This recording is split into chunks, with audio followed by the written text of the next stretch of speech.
It's not that I've gotten old, it's that your ideas are stupid, okay? Common sense is still common sense. Yes, common sense is common sense, and I'm going to call it out wherever it is on the spectrum. Bill Maher discreetly filmed CNN without uttering a single word. Meanwhile, the network grew increasingly worried about Trump, as if it were 2016 all over again. Maher remained composed, relished his truth tea, and calmly exposed the circus behind the scenes, a desperate attempt to captivate viewers by masquerading as journalism. If you thought CNN couldn't get any more outrageous, just wait until you hear what the Bill directly addressed to them. He revealed the secret. So I'm not going to chase every rabbit down the hole like I did the first term. You know, that's what I mean about he's not going to get my mind. He's a kooky guy who says a lot of kooky things, and I'm just not going to pre-hate anything. I'm just going to hope for the best, and then when something serious happens, I'll comment on that. From the start, Maher establishes a commanding presence, exuding a sense of calmness and concentration, while maintaining a sharp and focused demeanor. Unlike CNN, he does not exaggerate every Trump moment, instead prioritizing a fair and unbiased viewpoint. Maher rejects the media's tendency to create fear and obsession, instead revealing the hysteria as a facade of journalism. Without any delay, he redirects the conversation to Biden, showing no tolerance for Trump's erratic behavior. So I'm writing an election book, and one of the things I just stumbled on was a monologue you gave in October 2023, in which you warned the Democratic Party of Ruth Bader Biden. You were saying the American people think he's too old. You're worried about this. You had a great line about it doesn't matter if he's a national treasure and has done great things. If you got on an airplane and you heard that Buzz Aldrin was the pilot, you'd get off. I'm sorry for botching your very funny joke. But they didn't listen to you, but you were proven correct. Bill Maher is renowned for his quick wit and candid remarks in American media. Watch as he flips an entire CNN panel, causing them to quickly shift their focus to Biden. But that's just the beginning. While most Democrats showed their support for Biden's candidacy, Maher emerged as the sole prominent left-wing figure, voicing concerns about the potential repercussions if Biden were to win the nomination. That prediction turned out to be incorrect, and now those who initially questioned him are desperately attempting to change the course of events. Maher's proof continues to resonate strongly, leaving no room for doubt or dismissal. Some people at 70 act like they're 100 years old, and some people are like 40-year-olds.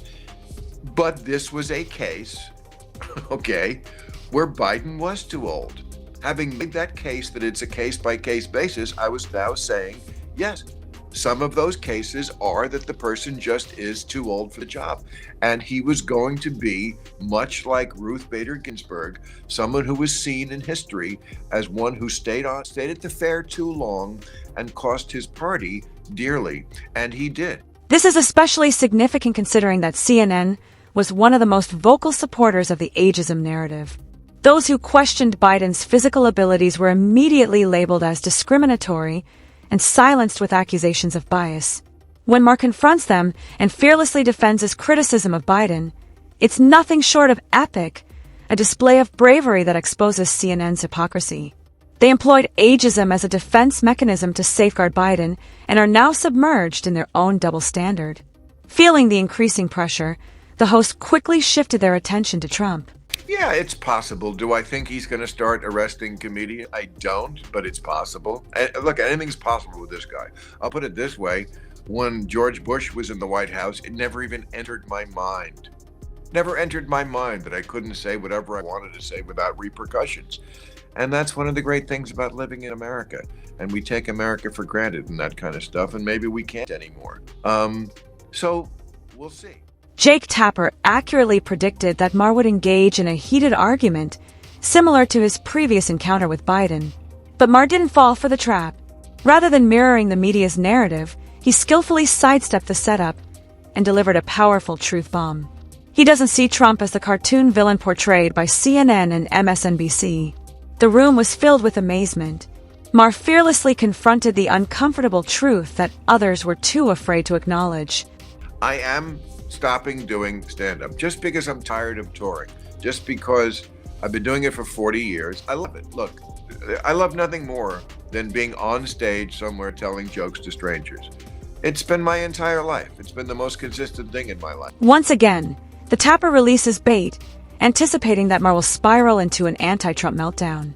This time, the trap was suggesting that Maher might consider leaving comedy due to his fear that a Trump presidency would suppress free speech.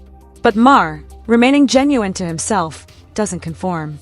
He possesses a serene and self-assured demeanor, always prepared to tackle any circumstance, whether it's performing stand-up comedy or engaging in political debates. After more than 4 decades, he'll retire on his own terms. No melodrama, no need for a victim act, just a seasoned comedian deciding when to deliver his punchline. What distinguishes Maher from other artists is his unwavering commitment to not perform for political recognition. So I've been in training for 40 years.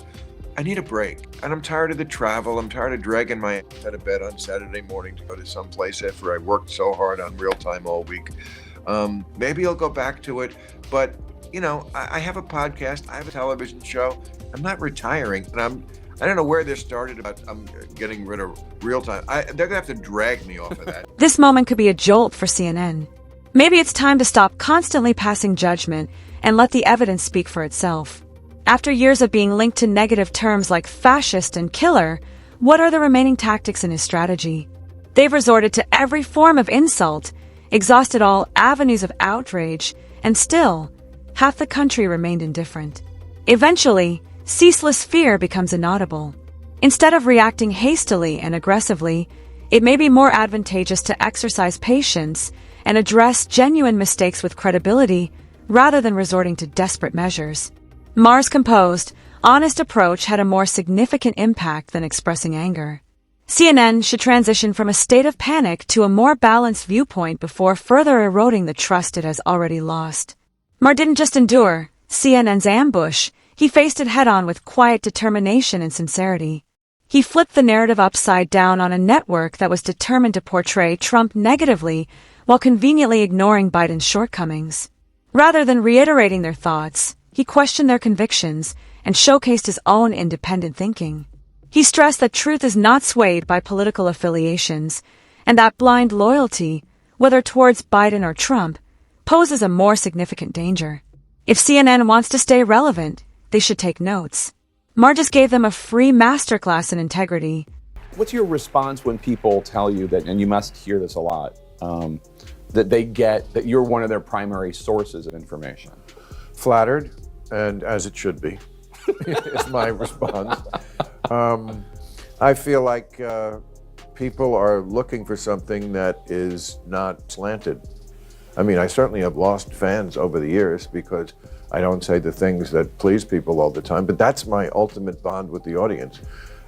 When I lose people, it's like, okay, well, you were never meant to be with me in the first place. Yeah. We can't have a relationship. What is even more striking is that Maher is expressing his thoughts directly to the CNN host's face. He's not whispering behind closed doors, he's broadcasting the game live on air. The reality is, mainstream media relies on viewership, and viewership flourishes when there is a sense of outrage. Negative coverage of Trump sells, so networks relentlessly criticize and vilify him, not always with conviction, but out of fear that ignoring him would negatively impact their viewership. Maher, however, is indifferent to ratings. He is not pursuing traffic or manipulating algorithms.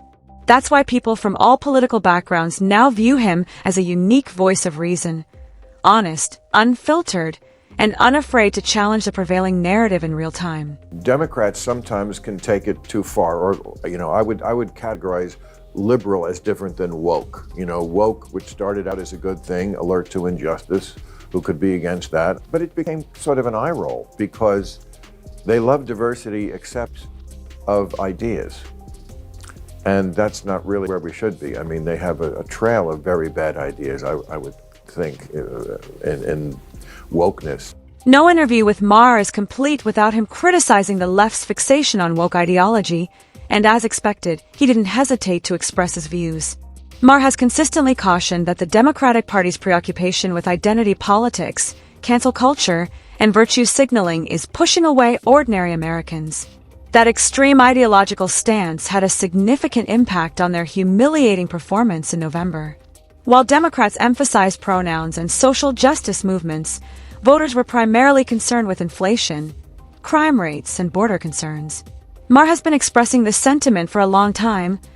The left's extreme cultural views are causing moderates and independents to lean towards the right. He's not against liberal, he's against delusion. When he refers to woke ideology as political poison, he's not seeking applause, but rather cautioning the left before they experience another downfall. It's an uncomfortable truth, but Maher has never been afraid to confront it. 5-10 years ago, bedrock liberalism was we are striving to be a colorblind society where we don't see race. Of course, we see it, but it doesn't matter. That's not what woke is. Woke is something very different. It's identity. We see it all the time. It's always the most important thing. I don't think that's liberalism. I mean, I could mention so many issues like that. Maher highlighted a crucial point that many on the left fail to acknowledge. Woke ideology is the underlying cause of the decline of liberalism. He differentiates between the core tenets of classical liberalism and the detrimental woke ideology that has permeated contemporary discussions. He's doing this to avoid any confusion. They're not the same. In the past, liberalism supported the idea of free speech, open conversations, individual liberty, and the pursuit of truth. However, the ideology of wokeism requires conformity, suppresses dissenting opinions, and thrives on impassioned outbursts rather than logical arguments. Maher is sounding the alarm because he understands what many are unwilling to admit. This ideology is eroding the fundamental values of liberalism. If the left continues to merge progressivism with censorship and victimhood culture, they run the risk of losing the core values of their movement. And Maher will not allow that to happen without a fight. It's not that I've gotten old, it's that your ideas are stupid.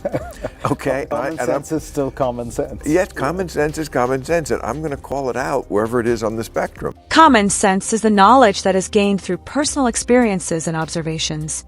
It is the skill of making wise choices and decisions by comprehending the world we live in. It is a type of knowledge that does not necessitate formal education or training. But apparently, the enlightened media overlooked the memo. Instead of reporting objectively, based on logic, facts, and fairness, they prioritize attention-grabbing, performative narratives that attract clicks, likes, and outrage-driven attention. They're not seeking the truth, they're addicted to interaction. Throughout their journey, they prioritize catering to the most vocal and extreme individuals, even if it means alienating the majority of Americans or disregarding fundamental truths. Even more concerning, they show no regard for the safety and welfare of others as they embark on their journey. Clear and direct communication? Departed. Nuance. Cancelled. These outlets demonize someone one day and pretend it never happened, solely to maintain their relevance. Maher expresses this concern not because he leans towards conservatism, but because he values intellectual honesty. That's why people from all walks of life tune in. He speaks up about what others are afraid to say and firmly believes that truth holds more value than passing fads. And that concludes today's video. If you found the storytelling captivating, please show your support by liking and subscribing to receive updates on future content. Thank you for watching, and goodbye until next time.